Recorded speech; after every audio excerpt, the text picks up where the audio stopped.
우리가 주님을 위해서 또 주님의 교회를 위해서 헌신하려면 그만큼 우리의 신앙이 성장하고 또 우리의 신앙, 우리의 인격이 더 성숙해져야 됩니다. 통소고금을 통해서 사람에 관한 가장 일반적인 기본적인 그 입장이 있다면 사람은 완료형이 아니라 진행형이다. 그러니까 만들어져 버린 존재가 아니라 끊임없이 이제 되어져가는, 만들어지는. 그래서 휴먼 빙이라는 말이 인간이라는 뜻인데, 인간이 아니라 인간은 becoming, 계속해서 만들어져가고 되어져가는 존재다라는 그런 말이 있죠. 저는 찬송가 463장 신자 되기 원합니다. I want to be a Christian이라는 그런 찬양을 부르는데, 아니, 교회 나오면 신자가 되었지, 세례도 받고 직분도 받았는데 왜 신자 되기 원합니다, 이 찬송을 왜 부를까? 처음에는 좀 의아하게 생각을 했어요. 그런데 우리가 얼마나 마음 느슨하게 먹고 감정으로 대응하다 보면 에이 하고 교회 뛰쳐나가고 그냥 나 교회 안 나가 그러고 이런 식으로 하면서 얼마나 많은 사람들이 오늘도 주님을 곁을 떠나버리고 내가 신자다라는 자기 정체성을 잃어버리고 살아가는지. 우리가 이 찬양이 조금 어색할지 모르지만 우리가 이것이 우리 그리스도인의 진정한 모습이다. 나는 신자다, 나는 예수 믿는 신자다 라는 자기 정체성을 확실하게 해야 됩니다. 베드로 후서 3장 18절에도 보면 오직 우리 주 예수 그리스도의 은혜와 그를 아는 지식에서 자라가라. 우리가 교회 나오면 이미 어린아이 상태고 계속해서 우리는 자라가는 그런 과정이 있다는 거죠. 오늘 본문의 말씀도 예수 그리스도의 장성한 그 믿음의 분량에까지 우리가 자라가는 그런 과정을 가지고 있다는 겁니다. 구원은 하나님께 속한 문제죠.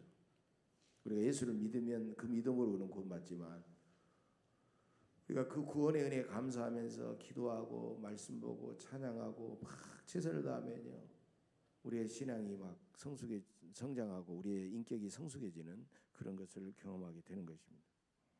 시간이 지나면 저절로 성장하고 성숙하는 게 아니에요. 그만큼 우리 애쓰고 노력하고 몸부림치고 최선을 다해야 된다. 시간이 지나면 잘못하면 오히려 정체하고 퇴보해버리는 사람들도 있다는 거죠. 성경에도 그런 사람이 나오는데 데마라는 사람이 나옵니다. 빌레몬서 1장 24절에 보면 이 바울의 문안 인사에 문안을 하면서 데마와 누가에게 문안하라 이런 내용이 나와요. 바울의 편지에 들어갈 정도면 굉장한 사람이죠, 사실은. 그런데 골로새서 1장 4장 14절의 마지막 부분에 보면 여기에는 이제 누가의 이름이 먼저 나옵니다. 누가와 데마가 잘 있는지 그렇게 나오고 있어요. 근데 디모데후서 4장 10절에 보면, 여러분 디모데후서는요 바울이 마지막으로 쓴 편지입니다. 바울이 순교하기 전에 마지막으로 쓴 편지예요. 상당히 많은 시간이 지난 거죠. 이때 바울은 뭐라고 하냐? 데마는 이 세상을 사랑하여 나를 버리고 데살로니가로 갔고 누가만 나와 함께 있느니라. 데마는 핍박이 몰려오고 온갖 어려움이 몰려오니까 하나님을 배반하고 바울도 버리고 세상으로 가버렸어요. 누가만 나와 함께 있었다는 거죠. 처음에는 데마의 이름이 먼저 나왔는데 이제는 누가는 끝까지 바울을 지키면서 바울을 간호하고, 그 다음에 누가복음을 썼고 또 누가복음의 후편이라고 할 수 있는 사도행전을 썼던 위대한 동역자가 바로 누가라는 사람이었다. 신앙의 성장과 성숙함은 연륜에 비례하지는 않지만 시간이 흐르면서 우리의 신앙과 인격은 점점 성장하고 성숙해야 된다는 것입니다. 그러면 무엇을 통해서 우리의 신앙은 성장하고 인격은 성숙해지는가? 첫째로 사랑을 통해서 신앙은 성장하고 인격은 성숙해집니다. 기독교는 사랑의 종교죠. 기독교는 은혜의 종교다, 그렇게 말할 수 있어요. 은혜가 뭡니까? 조건 없이 거저 주시는 하나님의 사랑이에요. 그런데 그 사랑을 많이 받으면 또 많이 줄 수 있어요. 많이 사랑을 받은 아이들이 나중에 사랑을 넉넉하게 줄 수 있어요. 그래도 상처도 받지 않아요. 밝고 그렇습니다. 사랑을 못 받으면 자기가 받은 것이 없으니까 괜히 눈치나 보고 남에게 사랑을 줄 만한 여력이 없어요. 내적인 능력이 없어요. 사랑을 받는 것이 굉장히 중요한 겁니다. 그래서 우리는 우리 자녀들, 우리 손자 손녀들을 마음껏 사랑해 줘야 돼요. 교회도 처음에 신앙생활할 때는 문제가 있어 나오잖아요. 무슨 뭐 인간관계의 문제, 남편과의 문제, 뭐 자녀들의 문제, 뭐 건강이 좋지 않아서 경제적으로 어려움 당해서 막 이런 문제들을 가지고 오잖아요. 열심히 신앙생활을 하다 보면은 그런 문제가 해결되기도 하지만 은혜를 알게 되면서 그 문제가 별거 아니다라는 것을 알게 돼요. 내가 강해진 거예요. 그러게 되면 어떻게 되느냐? 근데 처음에는 막 교회 나오면 사람들이 막 왔냐고 손잡아주고 막 하고 막 밥도 사주고 막 친절하게 대하고 막 이렇게 자기를 중심으로 막 돌아주고 해주니까 너무 감사해요. 나중에 신앙이 이제 1년이 되고 2년이 되고 뭐 세례도 받고 나중에 직분도 되고 그때도 막 다른 사람들이 와가지고 왔냐고 막 해주고 그러면 여러분 그때도 서운합니까? 그때는 이미 우리가 신앙이 성장하고 인격이 성숙해졌으니까 이제는 다른 사람을 챙겨줘야죠. 다른 사람 챙겨주고 막 이렇게 환영도 해주고 막 그들을 막 섬겨주기도 하고 이렇게 돼야 되잖아요. 그래서 우리는 늘 받는 입장에서 우리는 나누고 베푸는 주는 입장으로 섬기는 입장으로 우리는 바꿔줘야 신앙이 성장하고 인격은 성숙해진 사람이다라고 말할 수 있어요. 기독교 초기 헬라인들은 노예 제도가 있었습니다. 노예 제도는 하나님 뜻이 아니죠. 어떻게 사람이 사람을 자기의 종으로 부리고 노예로 부릴 수 있어요? 있을 수가 없는 거예요. 또 미국도 그 많은 이제 땅덩어리는 높고 노동력은 적으니까 노예들을 잡아가지고 노예를 부렸잖아요. 노동집약적인 산업이 이제 발달이 되면서 그렇게 됐는데 그 사람들도 미국이 기독교에 의해서 세워진 나라이기 때문에 그 경건한 청교도들, 영국의 청교도들이 건너가지고 세운 나라 아닙니까? 이미 노예 제도가 잘못된 거 알아요. 그러면서 그들은 어쩔 수 없이 자기의 유익 때문에 편리함 때문에 노예 제도가 잘못된 걸 알면서도 노예 제도를 철폐하지 않았다는 거예요. 그것을 철폐했던 사람이 백악관을 기도실로 만들었던 위대한 믿음의 사람 바로 미국의 16대 대통령 아브라함 링컨이었던 것입니다. 노예 제도를 없애야 되는데 없애지 않는다. 여러분 이건 이율배반적인 신앙 아닙니까? 그런 그리스도인은 알기는 아는데 전혀 실천하려고 하지 않아요. 내가 사랑이 얼마나 귀중하고 내가 사랑을 받았어요. 근데 그 사랑을 알면서도 실천하지 않아요.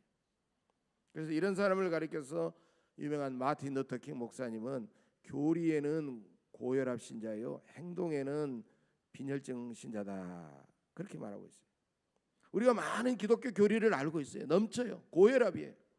근데 행동에는 빈혈증이다. 여러분 진정한 사랑은 우리의 가슴과 손과 발에서 나오지만 거짓된 사랑은 우리의 머리와 입술에만 머물러 있다는 거예요. 그래서 우리는 받았으면 감동하고 그 사랑을 열심히 부지런히 다니면서 손발로 우리가 실천하는 사람이 되어야 됩니다. 예수님은 제자들의 사랑을 실천하도록 3년 동안 제자들과 함께 다니면서 많은 사랑을 보여주고 가르쳐줬어요. 이제는 제자들이 실천하는 일만 남았기 때문에 마지막 십자가를 지시기 전날 밤 세족식을 행합니다. 제자들이 발을 닦아주십니다. 그건 뭐예요? 내가 지금에게 너희들이 많은 것을 보여줬다. 사랑하고 섬기는 모습을 보여줬다. 이제는 너희들이 실천한 일만 남았다. 그래서 스승이 제자의 발을 닦아주십니다. 스승이 제자의 발을 닦았는데 제자들은 말할 필요가 없는 거죠. 그걸 보여주신 거예요. 그러면서 이제 설교하시는데 이게 바로 다락방 강화, 다락방 설교라고 합니다. 새 계명을 너희에게 주노니 서로 사랑하라. 내가 너희를 사랑한 것 같이 너희도 서로 사랑하라. 여러분 예수님이 가르치신 계명은 한 번도 듣지 못하고 한 번도 보지 못하고 한 번도 경험하지 못한 계명이 아니에요. 다 알고 있는 계명이에요. 사랑입니다. 그러나 그 계명을 실천하는 일만 남았다는 거예요. 실천적인 사랑, 실천하는 사랑, 행동하는 사랑 그게 중요하다는 거예요. 성도 여러분 금년에도 여러분들 주 앞에 여러분들의 몸과 마음과 모든 것을 헌신하셔서 여러분들이 열심히 사랑을 실천하시면서 살아가시기를 간절히 축복합니다. 두 번째로, 고난을 통해서 신앙은 성장하고 인격은 더 성숙해져 갑니다. 여러분, 다윗은 간음죄와 살인죄를 범한 다음에 왕궁에서 수많은 강간 사건, 살인 사건, 반란 사건이 일어나가지고 엄청난 고난을 겪었습니다. 그 후에 다윗은 철저하게 회개하고 하나님 앞에 새로운 사람이 되었죠. 그래서 다윗의 시로 알려진 시편 119편에서 고난당한 것이 내게 유익이라, 내가 이로 말미암아 주의 율례들을 배우게 되었다고 고백하고 있습니다. 고난받는 그 당시에는 너무나도 힘들고 아프고 어려움이 있지만 고난을 당해서 전혀 새로운 사람으로 거듭나게 되는 것입니다. 우리에게 몰려오는 고난은 질병과 사고와 부도와 인간관계 등 대단히 다양하지만, 그래서 그런 고난 앞에 많은 사람들이 그냥 좌절하고 자포자기하고 심지어는 그냥 극단적인 선택도 하지만, 하나님의 뜻을 생각하며 기도하며 인내하며 나아가면 하나님은 그의 신앙을 성장시키시고 그의 인격을 성숙하게 만드는 것입니다. 여러분, 어떤 고난 중에서도 하나님의 신실하신 은혜와 사랑을 굳게 믿고 끝까지 기도하고 인내하면서 승리하시기를 간절히 바랍니다. 세계적인 땅콩 생산지 미국 남부 엘라베마 주 청사에 가보면요, 이런 재미있는 기념비가 세워져 있습니다. 우리는 목화를 갉아먹던 벌레들에게 감사한다. 이 벌레는 우리에게 번영하는 기회를 가져다 주었고 하면 된다는 신념을 심어주었다. 목화 벌레들이여 그대에게 다시 한번 감사한다. 사람에게 감사한 것도 아니고 목화를 갉아먹던 목화 벌레에게 감사하다니 도대체 어찌 된 영문인지.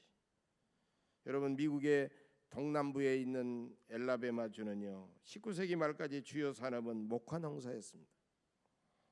그런데 1895년부터 갑자기 목화벌레가 막 나타나기 시작했어요. 그러니까 목화를 막 갉아먹기 시작했습니다. 목화 여러분 혹시 드셔보신 분 계시죠? 예, 저도 어렸을 때 목화 먹어봤던 기억이 나고, 또 터키를 갔더니요, 목화가 굉장히 녹화 농사, 아주 끝이 안 보이도록 목화 농사를 짓더라고요. 그래서 이게 먹어봤더니 달짝지근해요. 먹을만해요. 예. 이제 아직 이제 들기 전에 이 벌레들이 얼마나 좋아하겠어요. 다 갉아먹는 거예요. 농사를 지어서 완전히 이제 파산을 하는 겁니다. 대량으로 막 목화, 그때 무슨 뭐 농약이 있었겠습니까? 굉장히 어려운 여름이 있었겠죠. 그래서 심각한 상황에 빠진 엘라베마 주의 농부 그리스도인들은 모여서 열심히 기도합니다. 마침내 그들에게 로마서 8장 28절의 말씀을 주셨습니다.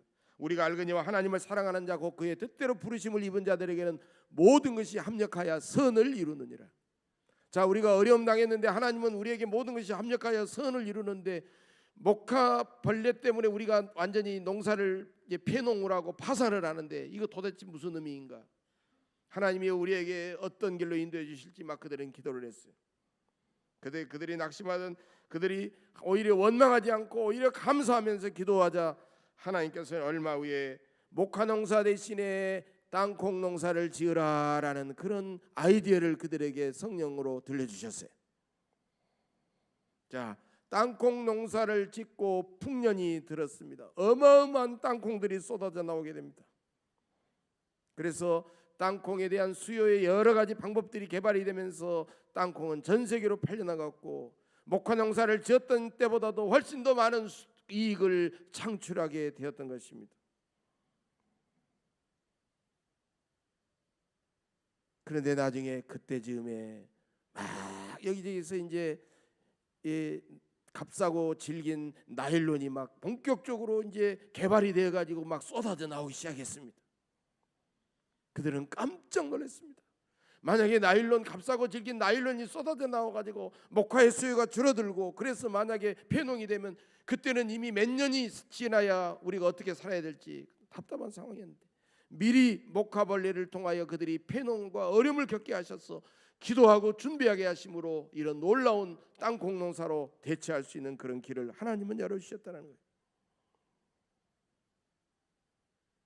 오히려 목화벌레로 고통받는 그들의 고통이 기도하게 하셨고, 하나님이 성령 안에 지혜를 주셨고 이런 풍성한 삶으로 인도해 주신 줄로 믿습니다. 어떤 사람이 고난은 제3의 성례전이다 말합니다. 세례가 제1의 성례전이라면, 성만찬이 제2의 성례전이라면 고난은 제3의 성례전이라는 겁니다. 고난은 신앙의 불순물을 걸러내는 용광로와 같이 우리의 신앙을 맑고 순수하게 만들고 우리의 인격을 성숙하게 만드는 것입니다. 여러분, 내 주변에 까칠한 사람들 때문에, 내 주변에 까칠한 가족들 때문에 너무 상처받지 마십시오. 목화벌레 같은 그런 사람들 때문에 낙심하지 마십시오. 그런 사람들은 오히려 우리를 기도하게 하고 우리를 더 인내하게 하고 내적인 능력을 쌓게 하고 우리의 신앙을 성장시키고 우리의 인격을 성숙하게 만드는 우리의 반면 교사인 줄로 믿습니다. 금년에 여러분 어떤 고난이 몰려올지라도 고난의 높이, 신앙의 장애물의 높이가 중요한 것이 아니라 그 어떤 고난 중에서도 감사하면서 더 열심히 기도하며 능력으로 뛰어넘고 극복해 내면서 승리하시기를 간절히 바랍니다. 세 번째로, 모방을 통해 신앙은 성장하고 인격은 성숙해 갑니다. 예수님은 마태복음 11장 28절에서 수고하고 무거운 짐진 자들아 다 내게로 오라, 내가 너희를 쉬게 하리라. 나는 마음이 온유하고 겸손하니 나의 멍에를 메고 내게 배우라. 그리하면 너희 마음이 쉼을 얻으리니 이는 내 멍에는 쉽고 내 짐은 가벼움이라 하시니라. 여러분, 가장 훌륭한 교육 방법은 모방입니다. 본받는 겁니다. 우리 어린이들이요, 어렸을 때 자라면요 그대로 하나님께서 모방하는 능력을 주신 거예요. 그래서 먼저 자란 언니, 오빠들 닮아가고 가장 많이 닮아가는 게 바로 부모님인 겁니다. 부모님이 하는 대로 닮아가는 거예요. 예수님도 나의 멍에를 메고 내게 배우라 이렇게 말씀하셨어요. 배운다라고 하는 것은 예수님의 그 믿음, 예수님의 인격, 그것을 그대로 닮아서 살아가는 거예요.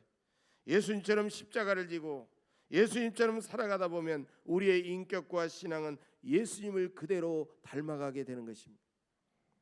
여러분, 마태복음 27장 32절을 보면 구레네 사람 시몬의 이야기가 나오고 있습니다.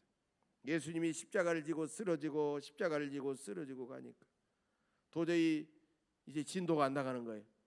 로마 병정이 그 옆에 있는 사람을 그냥 아무나 탁 잡고 그냥 끌고 와가지고 예수님의 십자가를 치도록 했어요. 그 사람이 바로 구레네 사람 시몬이었어요. 구레네 사람 시몬은 엉겹결에 끌려와가지고 예수님의 십자가를 대신 지고 십자가를 가게 됩니다. 여러분, 그 사건이 그에게는 엄청난 충격이었지만 내가 감히 예수님의 십자가를 지다니라는 그 감격 속에 그는 구원을 받게 되었고 그의 자녀들은 초대교회의 위대한 지도자들로 변화되었습니다. 여러분, 그가 억지로 진 십자가를 진 다음부터 그는 은혜 받았고 하나님의 위대한 일꾼들이 되었던 것입니다. 존경하는 사람을 존경하면서 본받고 때로는 미워하는 사람은 미워하면서 본받습니다. 그래서 시집살이 심하게 시킨 며느리가 나는 시집 가면 저런 독살 같은 시어머니가 안 돼야 되겠다 그렇게 결단을 할지라도요 자기도 어느새 모르는 사이에 그런 시어머니처럼 변해 있는 거예요. 사람들은 좋은 것보다도 오히려 나쁜 것을 더 쉽게 배우고 모방하는 것입니다. 우리 자녀들도 나쁜 것을 모방하기 때문에 좋은 환경에서 자라야 되고 우리가 좋은 부모로서 우리가 말로만 그들을 가르칠 것이 아니라 삶을 통해서 인격을 통해서 나의 삶이 그들에게 복사되도록 모방되도록 우리가 그렇게 살아가야 됩니다. 우리는 항상 인생의 완전한 롤 모델이 되시는 예수 그리스도의 신앙과 인격을 배우고 모방해야 됩니다. 주님의 기도, 주님의 순종, 주님의 인내, 주님의 그 놀라운 사랑, 그 귀한 것들을 우리는 늘 모방하고 살아야 된다는 것입니다. 내 말과 행동이 자녀들과 남에게 모방이 된다고는 사실 여러분 얼마나 신나는 일이면서도 얼마나 두려운 일입니까? 여러분, 완전하신 예수님을 늘 모방하고 남들에게 늘 본이 되는 그런 삶을 살아가시기를 간절히 바랍니다. 네 번째로, 자신이 세운 목표 때문에 신앙은 성장하고 인격은 성숙해 갑니다. 심리학자 말치라는 사람은 이런 말을 했어요. 인간은 목표를 추구하는 존재다, 이런 말을 했습니다. 그래서 우리는 끊임없이 꿈을 꾸고 비전을 보고 소망을 갖고 계속해서 우리는 역동적으로 앞을 향하여 전진하며 살아가는 거죠. 바울도 빌립보서 3장 13절에서 형제들아 나는 아직 내가 잡은 줄로 여기지 아니하고 오직 한 일 즉 뒤에 있는 것은 잊어버리고 앞에 있는 것을 잡으려고 표대를 향하여 그리스도 예수 안에서 하나님이 위에서 부르신 부름의 상을 위하여 달려가노라. 신앙을 크게 나누면요, 머물러 있는 정치하는 신앙과 달려가는 신앙으로 나눌 수 있어요. 많은 사람들이 내가 이 정도 됐다, 이 정도면 괜찮아 하고 그냥 달려나가지 않고 전진하지 않고 머물러 있는 사람들이 있어요. 우리의 신앙은 항상 목표를 향하여 달려나가야 됩니다. 여러분, 목표가 없으면 성공도 없습니다. 성공이 뭡니까? 성공은 어떤 목표를 세웠는데 그 목표를 이루면 성공이죠. 근데 목표마저 안 세워버리면 그것은 내가 뭔가를 했어도 목표를 달성했는지 달성하지 않았기 때문에 내가 성공을 했는지 안 했는지 모르는 거예요. 그러니까 분명히 부단하게 우리는 목표를 세우고 그 목표를 이루면서 내가 성공했다, 중간중간 내가 어떤 성취감을 느끼고 기쁨과 보람을 느끼면서 살아가는 거예요. 여러분, 금년에도 여러분은 크고 작은 목표들, 단기적인 목표, 중기적인 목표, 장기적인 목표들을 세워서 기도하며 실천하며 열심히 달려나가시기를 간절히 바랍니다. 어떤 목표를 세우시겠습니까? 실현 가능한 분명한 구체적인 목표가 좋습니다. 막연하게 이런 목표 있습니다. 금년에는 성경을 열심히 읽어야지, 이런 목표는 목표가 아닙니다. 그것은 목표가 아니에요. 자기의 막연한 결심이지. 목표는 어떤 구체적입니다. 1년 52주 온전한 11 주일 성수. 여러분, 얼마나 좋은 목표예요. 내가 다른 때는 한 번씩 가끔 빠졌지만 금년은 52주를 온전하게 내가 주일 성수를 하겠다. 금년 1월부터 온전한 11조 생활. 내가 11조를 드리기는 드렸어도 형식만 드렸고, 지금까지는 내가 드려야 되는데 하고 드리지 못했는데, 금년에는 11조를 드릴 뿐만 아니라 온전하게 드려야지. 여러분, 얼마나 멋있습니까? 금년에 내가 세 사람 전도. 여러분, 세 사람 전도면 우리가 4개월마다 한 사람씩 전도해야 되는데, 우리가 대상자를 정해놓고 기도하고 찾아가고 만나고 건면하고, 그래서 기어코 그 사람을 전도해낼 수 있어야 됩니다. 여러분, 세 사람 적은 숫자가 아닙니다. 한 사람도 전도하지 못한 사람이 얼마나 많이 있습니까? 내일부터 새벽 기도에 참석. 여러분, 이것이 쉬운 일입니까? 단순한 목표가 아니에요. 굉장히 구체적인 목표지만 대단히 어려운 목표입니다. 금년에 성경 3독. 여러분, 성경 3독이 쉬운 일입니까? 하루에 9장, 주일날이면 15장을 읽어야만이 3독을 할 수가 있습니다. 여러분, 이런 신앙적인 목표도 좋지만 매일 일기 쓰기, 매일 꾸준하게 운동하기, 매일 독서하기, 나쁜 습관 끊어내기 등등, 이런 목표도 대단히 좋은 목표입니다. 이런 목표들을 과감하게 세우시고 용기 있게 도전하시고 실천하시기를 간절히 바랍니다. 어떤 대학에서 철학과 교수가 학생들에게 강의하다가 이제 기말 시험을 치는데요, 윤리학 시험을 치르는데 이런 문제가 나왔습니다. 용기에 대하여 논하라. 용기에 대하여 논하라. 그런데 책을 마음껏 봐도 된다라는 거예요. 책을 보고 쓰라는 거예요. 대학에서는 그걸 이제 오픈 테스트라고 하는데, 책을 보고 쓰니까 얼마나 좋습니까? 모르는 거 쓴 것도 아니고. 거기에 대해서 막 여러 가지 책을 펴놓고 이제 쓰는데, 시작 쓰는데요, 한 학생이 한 3분 정도 지나는데 뭔가 뒤에서 쓰더니요, 딱 내놓고요, 조벅조벅 하고 딱 가는 거예요. 용기에 대해서 쓰나라 하면 이제 여러 가지 막 철학적으로 여러 가지 윤리적으로 여러 가지 다양한 쓰다 보면은 30분, 40분, 50분 정도까지 갈 수 있잖아요. 정말 그러니까 너무 이제 먼저 나가니까 학생들도 그렇고 교수님도 그렇고 깜짝 놀랐어요.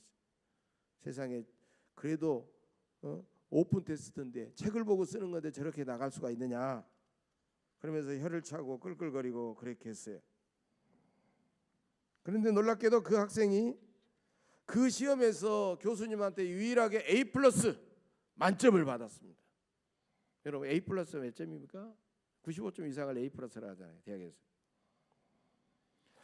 도대체 3분 만에 시험 답안지를 내놓고 가면서 어떻게 다른 학생들은 A 플러스가 안 나왔는데 A 플러스를 받았을까? 용기에 대하여 너나라라는 그 문제지 다음에다가 뭐라고 썼는가? 이렇게 썼다고 그럽니다. 바로 이런 것, 바로 이런 것. 그러고 선생님이 보는 데서, 학생들이 보는 데서 당당하게 저벅저벅 걸고 밖으로 나갔다는 것이. 그 교수님은 학생들에게 뭘 가르치려고 했을까요? 용기에 관한 많은 이론을 제시하고 용기에 관한 많은 설명을 쫙 써나가지만, 그러나 막상 일상의 삶 속에서 어떤 중요한 문제를 놓고 행동하지 못하고 실천하지 못한다 하면 그게 무슨 용기가 되겠느냐. 이론으로만 아는 용기고 그냥 설명만 하는 용기지 그건 용기가 아니다. 다른 사람의 비난과 비웃음을 감수하면서 벌떡 일어나서 시험 장소에 나갈 수 있는 그의 용기를 더 중요하게 보았던 것입니다. 여러분, 우리의 성숙한 신앙에 대한 해답을 쓴다면 많은 말과 많은 이론보다는 바로 이런 것이라고 행동으로 짧지만 분명하게 보여주는 우리의 삶이 되어야 될 줄로 믿습니다. 어떤 때는 1시간의 설교보다도 한두 방울의 눈물이 감동을 주게 됩니다. 방금도 찬양을 듣는데요, 내가 너무 좋아하는 찬송이니까 너무 신나잖아요. 막 찬송이 나오니까 그냥 너무 감동이 들어가지고 막 눈물이 나와요. 너무 감동스러워. 찬양하는데 너무너무 감동 받았습니다. 내가 누구를 위해서 걱정하면서 1시간의 뜨거운 눈물의 중보의 기도를 드리는 것보다도 내가 가진 것 찾아가 가지고 내가 걱정해 놓으라고 하면서 그 손에다가 쥐어주고 내가 격려해 줄 때 그 내가 하는 그것이, 그 행동 하나가 1시간의 눈물의 기도보다도 더 큰 변화를 줄 수가 있다는 겁니다. 내가 이렇게 전도하고 저렇게 전도해야 된다고 전도 명강사에게 전도 훈련을 10시간을 받고 몇 날을 받았을지라도 내가 이웃에게 다가가서 그 영혼을 불쌍히 여기면서 내가 전도를 실천할 때 그를 구원할 수 있다는 것입니다. 사랑하는 교회 여러분, 우리의 신앙과 인격은 사랑의 실천을 통하여 성장하고 성숙해 갑니다. 우리의 신앙과 인격은 고난을 통하여 성장하고 성숙해 갑니다. 우리의 신앙과 인격은 예수님을 온전히 모방함으로써 성장하고 성숙해 갑니다. 우리의 신앙과 인격은 내가 세운 분명한 구체적인 목표를 달성하는 일을 통하여 성장하고 성숙해 가는 것입니다. 주님께 눈물로 기도하며 애쓰고 노력하고 훈련해야 됩니다. 거저되는 일은 절대로 없습니다. 기도하며 애쓰고 노력하고 훈련할 때에만 그의 신앙은 성장하고 인격은 성숙하게 될 것입니다. 금년에도 우리 교회는 여러분의 피와 땀과 눈물이 필요합니다. 여러분의 피와 땀과 눈물로써 여러분의 신앙은 더욱 성장하고 인격은 더욱 성숙해질 것입니다. 날마다 나를 새롭게 하시는 주님의 은총이 여러분들의 심령과 삶 속에 늘 충만하시기를 주의 이름으로 간절히 축복합니다. 기도하겠습니다. 은혜로우신 하나님, 우리를 구원해 주시고 우리가 성장하고 성숙해지기를 원하시는 그 주님의 뜻을 다시 한번 깨달았습니다. 날마다 우리의 신앙은 더 성장하고 인격은 더 성숙해지게 하옵소서. 더 큰 사랑을 항상 실천하게 하옵소서. 고난을 참고 이겨내게 하옵소서. 주님을 항상 모방하며 닮아가게 하옵소서. 금년에 각자 세운 구체적인 목표를 이루게 하셔서 궁극적으로 하나님의 기쁨이 되고 하나님께 큰 영광 돌리게 하옵소서. 우리 주 예수 그리스도의 이름으로 간절히 기도하옵나이다. 아멘.